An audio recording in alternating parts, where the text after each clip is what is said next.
Hey, everybody. I'm Sean. And I'm Sari. And we're the siblings. We could have said it at the same time. Yeah, I was just trying to mess you up. Oh, okay. And we're here to talk about Simpsons related things. As we do all the time. As we do quite often. And we're back from winter break.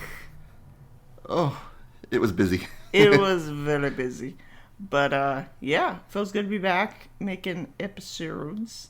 And we hope you all had a nice holiday season and all that good stuff. Yeah, and we're starting out the new year with a character study, which I'm a little nervous about because we've only done this once, which was with Troy McClure. Which was fun. Yeah, shaking things up and all that. So, yeah. I had a lot of fun with this, because it was over several episodes, and I feel like a lot of the episodes that she was in wasn't necessarily the main focus, but it was fun pulling details from those. And yeah, and I also feel like we're making our way up the staircase because we start with Troy McClure, who only has one real episode where he's the subject, and now we're moving up to Mona Simpson, who's got 5, 6-ish, depending on what you count. And so we're not going straight into let's talk about Homer, because then it's gonna take 20 episodes. yeah. I wrote an intro, and I'm going to say that intro. This is the intro to the intro. And that intro is... Grandpa may be the Simpsons' grandparent to get the most screen time, but his wife Mona takes the cake when it comes to heartfelt Simpsons stories. Her first episode, Mother Simpson, is known as one of the tear-jerkiest of all Simpsons episodes. And her follow-ups do a great job continuing the theme of a long-lost mother who can never fully reconnect with her son. Oh. She's a complex character with connections to each member of the Simpsons family, has had a bad streak with the law, but is also heartfelt and truly loves her family. Let's get going. Well, we first see her in Mother Simpson, and it was interesting how, we first see her dynamic with Abe Simpson. And a lot of how she is, at least in the beginning, she starts off being very close and connected to Homer. And it was like you said, that the Mother Simpson's a real tearjerker episode, because it is sad to see that she gets something that's such a passion in her life. Well, she first sees the football player with his long hair, and that sets off the whole Which is so rebellion. weird that's the thing that sets it off, but I mean, we'll go with it. But it is kind of sad too that she finds something that she can have a passion for in life, and then once she finds that, that's something that draws her away from her family. Yeah. And it's kind of mixed feelings in my mind that I'm happy that she's kind of willing to sacrifice things in her life to do what she feels is right, but it's also sad that she feels like she has to do that. Yeah. I mean, it's fiction, but I wish she could have found a better middle ground. Well, and the sort of irony of it too, I remember when they're running out of the germ warfare facility building, that she's the only one that stops and helps Mr. Burns to get up, because he falls over, and her helping him to get up is what makes him catch her. And that it's almost, and I wonder if that's almost a parallel to, that she's so willing to give up things to better the world that she almost does it too much. Yeah. Yeah. Yeah, that's interesting. And it's not that she's a bad mother per se. She definitely loves Homer. Yeah. And one thing I thought was interesting with Mother Simpson is that when she first comes back, it's to see Homer's grave after he's faked his death. Right, and that, I had noted that too, that she has been keeping an eye out in the news, and it made me think of how many times in the past on The Simpsons, Homer especially, or anyone else in the family, has been in the newspaper, or on the news, or in the media, and you know that she's been basically following the family through all of their headlines. Yeah. Man loses pants, life. That would have been what she saw. But all the times that, stupid things where, Homer had a fight with someone or different things where, like, I can't remember exactly now. I should have looked it up. But things with, like, Homer fighting a bear or something ridiculous. Yeah, like him getting stuck in the woods and they think he's Bigfoot and all that kind of stuff. I wonder if she saw Old Man Yells at Cloud. I mean, she probably did. I was like, Abe. Yeah, well, and also the fact that she risked getting caught to see his grave. Yeah. Yeah, that was something she was willing to come back into the open for. Well, and how sad it would be to, in her mind, the first time going to reconcile would be after Homer's death. Yeah. Not only that, but after he loses his pants. Oh, yeah, gosh, and the beavers couldn't save him. And it's interesting seeing her with Homer as a kid and how that compares to him as an adult. And the whole sort of, it's almost like a love triangle, but not romantically, between Mona Simpson, Homer, and food. Because if you think about it, like the first time when you see her tucking him in, she sings him the Fig Newton song. Mm-hmm. And he's tucked in with his Poppin' Fresh. Yes. And which he's also mistaken for by Mr. Burns, which is interesting. But that's much later. And like how in Mona Leaves, where he sort of realizes that she's the reason he got addicted to food. That her leaving, like once she left, he started kind of gorging himself, and that he kind of filled his absence of her with food. And I kind of got the impression too that he was already using it as a coping mechanism when Mona and Abe were fighting all the time. That's true. And then when she left, that just pushed him over, and he went full in on that as a coping mechanism. Mm-hmm. Definitely. The thing that always gets me is when she kisses him goodbye and he says, "I thought I imagined that kiss." Yeah. That's just like a punch to the heart. Like, just the thought of little Homer, how he's processing this and how his brain's retaining these memories. And we also get an alternate scene of her leaving in Todd, Why Hast Thou Forsaken Me, I think. And in that episode, we see Mona and Abe kind of arguing, and that's the thing that gets her to leave. And that almost makes me wonder, like, obviously a wizard did it, like someone didn't look up their continuity, but what if she had left and come back multiple times? That's the impression that I got, that was one of the times that she was leaving, and not the last time that she was leaving. So it might have been more to her leaving that she thought, she told herself she was leaving to help the world and do all this humanitarian stuff, and that might have been part of it, but she might have also been leaving because she just despised Abe. Yeah. And that if he had been a supportive husband, maybe she would have been able to have both.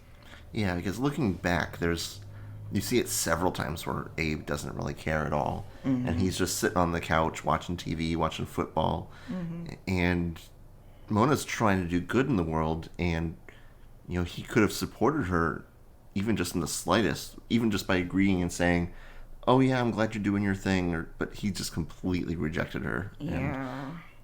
And I can definitely see that would lead to multiple fights and her storming out several nights. Well, and that doesn't take into account either that she could have told him that she was on the run from the law, and they could have all booked it. They could have all left and run together. And, just say, hey, let's go move to another state. Because I don't think this was like a national level manhunt. I think they were just looking in Springfield area. And if they had all just moved to a different state, it could have been fine. So, I mean, I'm not excusing what she did, but it also could have been made a better situation.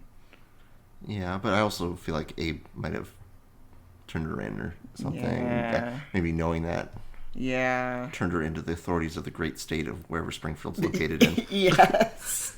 What was it that they said in the Simpsons movie? It's like in between Alaska, Ohio, Maine, and Kentucky. The 4 states that border Springfield. It's interesting, too, to see how in the present day, in quotes, because this is all floating timeline and all that, but how Grandpa acts towards her after the fact, now that they're all older. And after she dies, he says, after your mother died, I wanted to dance on her grave. And he goes through like all these different dance moves he's been learning and all this. And then he says, but now I don't feel like much like dancing. And he's very sad about it. And then he like walks away and he's like wearing tap shoes. But there's definitely mixed feelings there. And that's something you don't see a lot. That after the fact, Grandpa could have grown more and regretted how he treated her, but still have that sort of anger at her as well. I think it's something that there was definitely anger from both sides, and it just... Yeah. And like we saw, too, on Mother Simpson, like, she was kind to him. I mean, she said he didn't age well and wasn't necessarily the nicest, but... Abe. It's... There was so much resentment from both sides that even after all those years of not seeing each other, it would have taken a long time to reconcile that. Oh, yeah, and you can't forget that Abe was left to raise Homer all by himself, and that's a lot. Well, he did a great job. Yeah. And of course he originally told Homer that his mother was dead, so he didn't have to tell him she was on the run from the law, which is... it's like, what do you do in that situation? Sort of thing. That's dangerous too, because what if she comes up in the news? What if she returned 5 years later? What would that have done to Homer and Abe's relationship? Yeah. So something I thought was interesting was that in Mona Leaves, it's kind of shown that she's a hippie for a longer period of time, whereas in Mother Simpson, it all seems very fast. Yeah, at the end of Mother Simpson, she leaves with her hippie friends, though. Mm-hmm. So she had to have been able to form a bond. I think it was weird, too, that she says she's going to chain herself to a submarine. I don't know how that's going to work. It's like they're not going to dive because she's chained to it. Yeah. Which, I mean, she could be there with the village people. Oh, I forgot about that. Oh, that didn't turn out very well for them, though. Oh, man.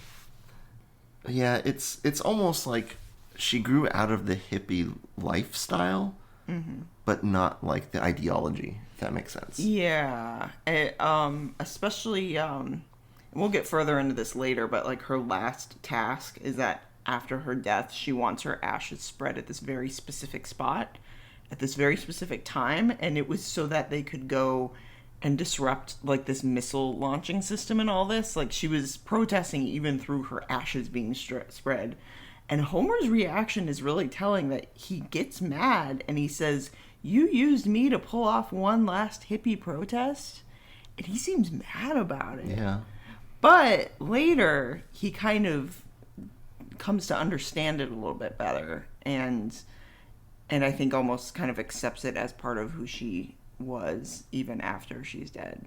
So, talking about her motherhood, I know we talked about that a little bit already.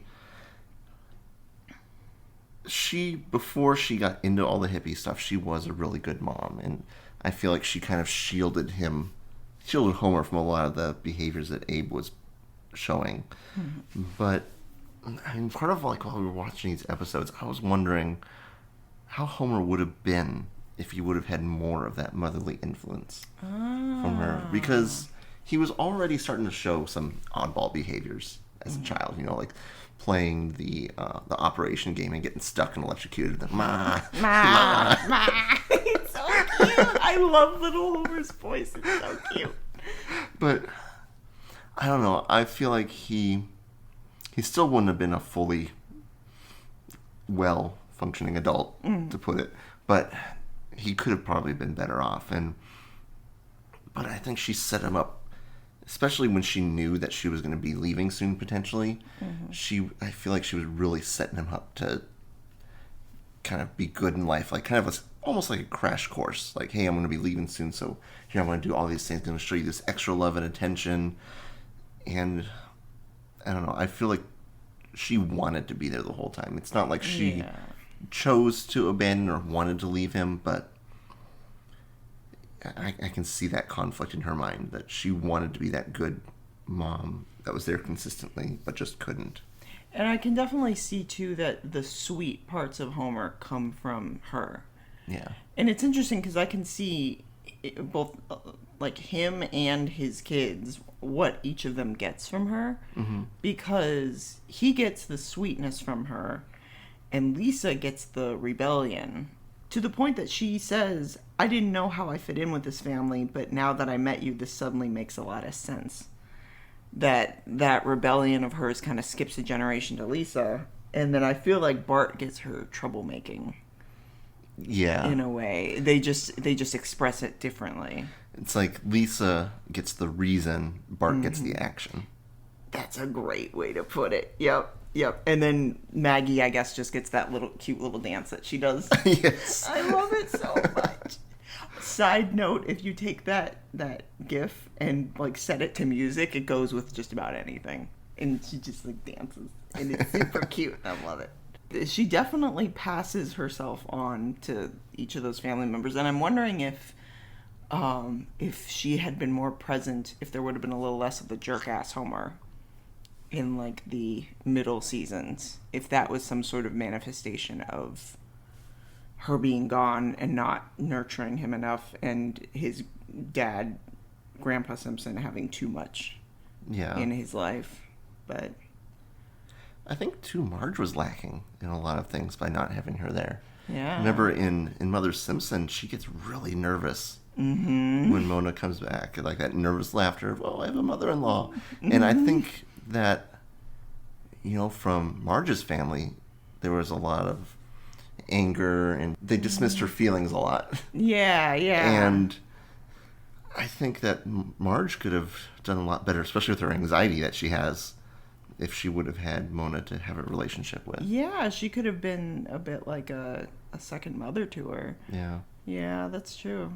But even while she's gone, she was trying to be supportive of Homer when she kept sending him the care packages. Oh, yeah. In the post office. And that's kind of sad that just because you didn't tip your mail carrier, Homer didn't know that she was alive still. And he could have continued, at least through the mail, to have that relationship with her. Yeah, and it's shown in the season 32 episode Mothers and Other Strangers that she actually sends him a postcard when he's 16, and they go looking for her, which probably messes up the canon a bit. But a wizard did it, so that's okay. Ned would not like that.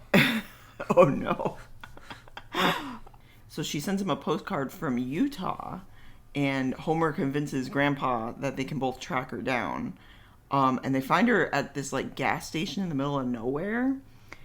And they could have reconnected, but the FBI tracked them through the postcard. And they chase her into a canyon, and Homer gets this sort of decision where he has to, because Grandpa gets stuck in like, it's hard to explain completely, but he gets stuck, and he has to either choose between following his mother or going and helping Grandpa, and he ends up choosing Grandpa, which is interesting because I think that's more of him choosing what he has versus what he wants to have. And that's when she meets the guy in the hippie van, and they go driving off. But it was absolutely a part of the canon that did not need to be filled, but they did. And the episode's okay. Okay. I don't remember seeing that one, but yeah, that was one I forgot to put on our notes.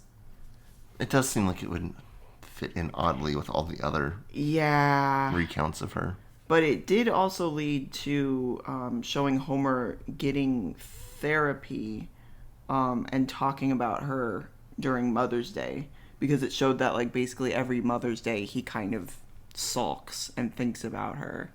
Yeah. So this is something that's very much still on his mind even after all these years. I mean years, even though the kids haven't aged. It still counts as time, I guess. It's a little out there. It's still good. It's still good. It's still a little airborne. And he definitely still pines for her attention when she comes back that first time. Like, he was like doing handstands or something, going, "Mom, you're not looking."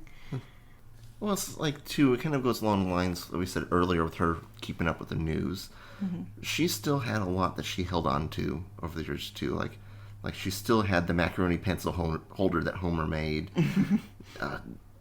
She was still just like she remembered Lenny and Carl. Yeah. Like, she saw Lenny and Carl, and she's like, oh, well, that's why I saw you. You're so small and everything. Like, she still knows all the things that are important to Homer. And, I don't know, I still, like, in Mother the Carjacker, Mother Simpson, all the other episodes, like, she regrets all the time that was lost. And, yeah. And she, even though she may not have as much memory-wise, she holds on to what she does have. Yeah. And she keeps a lot of pictures of him. She remembers how he stores his clothes. Oh, that's right, just right in the drawers. Yes. and that's the other thing, like, she never... It's kind of a neat inverse, because there's a line from Lisa where she says, oh, you used a big word for me, you didn't dumb it down. And at the same time, she doesn't insult Homer for not being smarter. She knows how to adjust herself to whoever she's talking to, as like a way of caring for them. Like, when he says that and she says right in the drawers, she doesn't say it like she's making fun of him. She's saying it lovingly. Yeah. And when she talks to Lisa, she talks with a bit higher vocabulary, because she knows how to adjust herself to people. And in a way, I wonder if that's why she got into the hippie movement so much, was because she does have a lot of empathy and she does know how to connect with other people. Yeah, she would be good at, like, even if you're in conflict with someone, kind of like we said again with Mr. Burns, too. Like, she hated what he was doing, but she didn't necessarily hate him completely as a person. Yeah. Like, she still wanted to negotiate and work things out, and she just has those interpersonal skills that it's not just going out there and yelling about something, but let's find a solution. Not an old man yelling at a cloud. Yes. Which, it would be interesting. I would love to have an episode of them meeting, Mona and Abe, and know that backstory. Yeah, because it was kind of sad in that one episode when they're fighting, and she says, oh, I just got with you to make my parents mad. Yeah. And it worked. And there had to have been some connection there. Because that seems pretty petty for her. Like, Yeah. she doesn't seem like the kind of person that would do that, but she could have also changed over the years. Yeah. Again, connecting Mona and Homer's relationship with food, when they find her again and Mona leaves, they think she's broken into the house, and then they smell a pie baking, and it turns out she's baked them a pie, and Homer kind of starts to eat the pie, but then when she kind of starts apologizing to him and stuff, he very slowly sets down the pie, which is interesting. You don't usually see Homer stop, think about something, and set down a piece of food. That is not Homer's style. No. And it's kind of frustrating because it was a really cool moment that they put that in, but then 5 seconds later she says he's eaten the whole pie. Yeah. Which I don't know if that was like they forgot the continuity, or again, it might have just been a wizard. There's wizards all throughout Springfield. So many wizards. They're doing all these things. Now, there was one part that it did seem kind of odd to me, because we're talking all about how she does really care and everything, and she was there. But in Mona Lisa, there's, towards the beginning, when she goes to head out, and Homer's, like, looking at the KFC in the fridge, where she goes, hugs and kisses, and he goes to put out his arms for a hug, and then she leaves. Like, that didn't... I don't know if you had any ideas on that. Like, that didn't seem consistent with everything. So, it was kind of interesting, later on in Todd, Why Hast Thou Forsaken Me? She says she's finally able to give him that hug. Like, at first, she says, you know, I'm not really a hugger. And he says, oh, yeah, I know. And then she says, well, we're dead in heaven. I'll go ahead and give you a hug anyways. But that's also inconsistent with her hugging him when he was really little. Yeah. So, maybe she just didn't frequently give hugs? Yeah. Yeah, maybe. It was a weird connection. it connects 2 episodes, but not the rest. I don't know why she gives him, I don't know. When he does hug her, he says, "This is all I ever wanted." And then he does that aw as he fades away. Yeah. Yeah, it's so... I like that episode did give them that sort of closure. Yeah. See, what I would have wanted at the end of that was for Homer and Ned to compare notes and be like, hey, we had the same experience, so it had to be real. And then for him to know that it actually was his mother and not just a dream or something. That's true. Yeah, they should have said something about that. Oh, man. See, that's why I need to just be a writer for The Simpsons. There you go. Come on, call him up. Come on. I kind of wouldn't mind taking a little break. We'll be right back. I was supposed to say that. A lot of us are stuck at home, which means now more than ever we've got to take care of our furry friends keeping us company. So treat your dog with BarkBox Super Chewer, a themed collection of super tough toys, treats, and chews sent to your home every month. Use our link to get 1 free extra month. Go to superchewer.com/Simpsons or click the link in our description. That's superchewer.com/Simpsons. And we're back.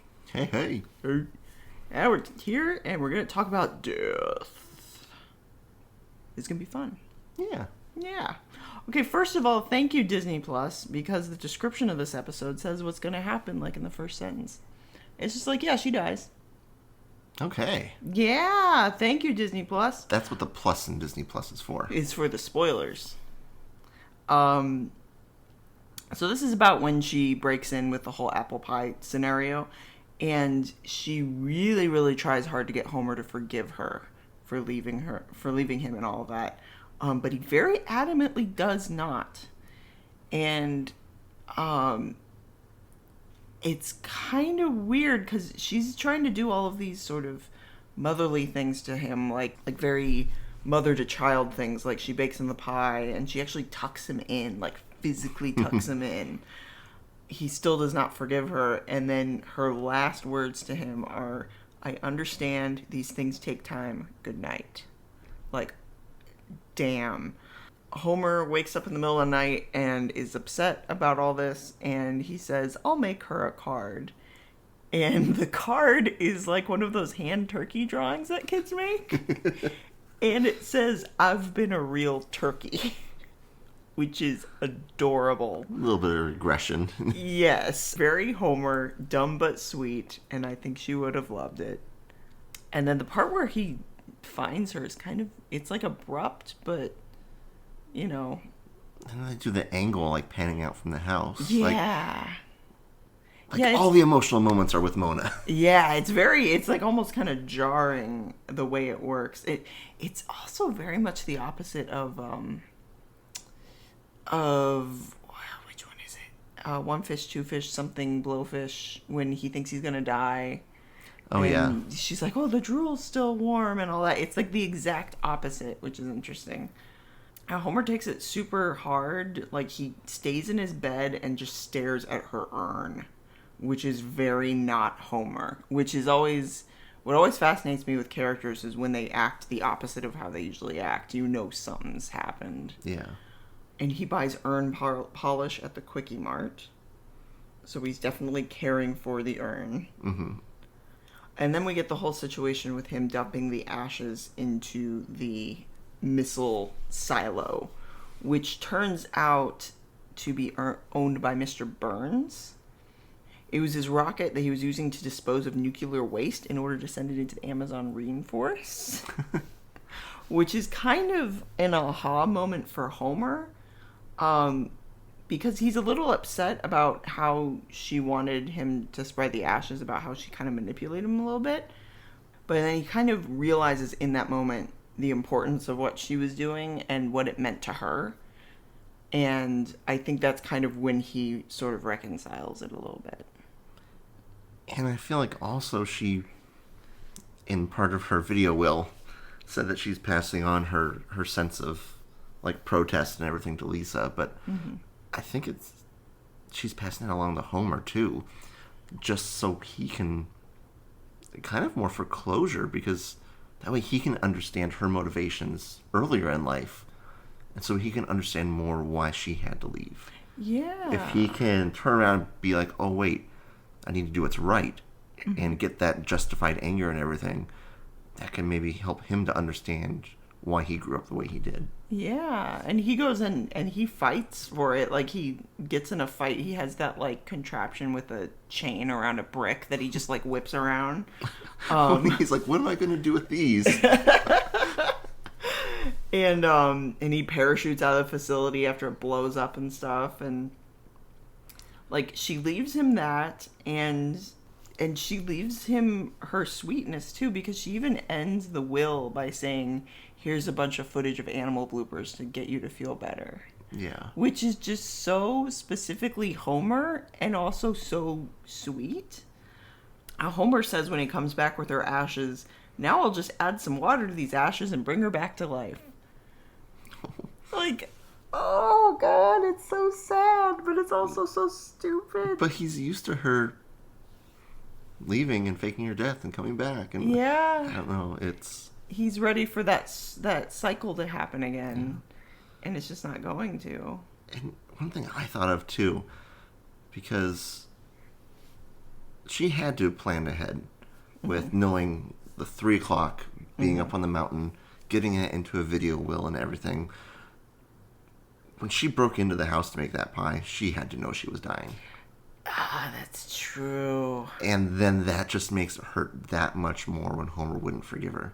Yeah, because she knew that was her last shot. And for her to just sort of sit in front of the fire, she probably knew that was going to be the last thing she saw, that she was just going to... She wasn't watching TV or doing something stupid. She was probably just ruminating on her life. Yeah. Yeah. But she couldn't tell him that she was dying. Because then he would have freaked out and been upset. Oh, God, that's hard.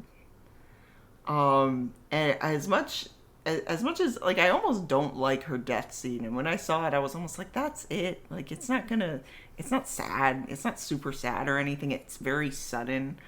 But then at the end of the episode, they show the montage, and it's got moments from earlier episodes as well as newer moments, showing her being a good mother to Homer, both as a kid and then those few moments she gets when he's an adult. And then it ends with Homer demanding more sugar in his cereal. He's saying, more sugar, and she says no. And then she says, you're sweet enough. And I think that shows that that's where he gets his sweetness from. And that's when I started crying. Yeah. And it worked. It was great. It was a good conclusion. And, yeah. But yeah, like we were saying, I think Homer does have a hard time accepting her death, but I think it's something that there's been so much back and forth, and like, you know, she comes back and then she gets arrested again because of technicality and everything with the national parks. And I almost feel like the cycle has to end for Homer. And I don't know, as much as my first reactions were when she had him going up and you find out it's like for another motivation of, you know, saving the world and doing another protest. At first, I also thought, like, I wrote down manipulation, like even in her death, she's using her death to manipulate the family into doing stuff. But I really think that it's important for the family to understand her motivations and why she was doing things, and that for Homer to be able to get that sense of right and wrong and to finally understand why she's doing what she did, I think that was the best way for her to go out. Yeah. And I don't know, we see her come up a few more times throughout the series, and who knows, might see her again in flashbacks in the future. But I feel like that kind of helps solidify a good memory of her in Homer's mind. Yeah. Because going into this episode, he was very sour about her abandoning him and wasn't trusting of her. And I just feel like that was a good way to kind of push that all aside and to make it be all good memories. Yeah. And I don't know, it's something where I know a lot of these episodes that we watch, she's only like in a third of them and stuff like that, but I'm really glad that throughout the years they've decided to go into Mona so you can learn more about Homer. Yeah, she's a big part of his characterization. Yeah. And she's a big part of Abe, too. And I feel like she has a lot to do with his grumpiness and anger that we see throughout the years, too. Mm-hmm. But, it kind of closes the circle on that whole family dynamic that even though it's may not be completely functional and good all the time, at least we understand where it's coming from. Yeah.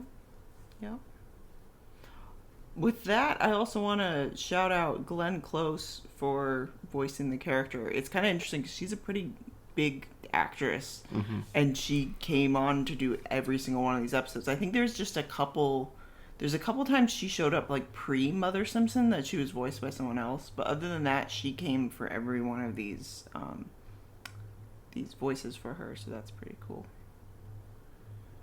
Yeah. Yeah, I like that consistency. You hope that the people who do those voices are fans and love coming in just to have that little part and keep the continuity. Yeah, definitely. I guess this is also a good time to shout out our patron saint, Timothy Burleson. Yes. The great Timothy. Timothy. Just imagine in the future when we have 5 patrons. And he can say, I was the first. We could have tens of patrons. But on that note as well, check out our Patreon, patreon.com/SimpsonsSibs. We've got bonus episodes. I'm sending a painting to Timothy, and I need to work on it some more, but I'm going to have it to you by the end of the month. You get extra crap.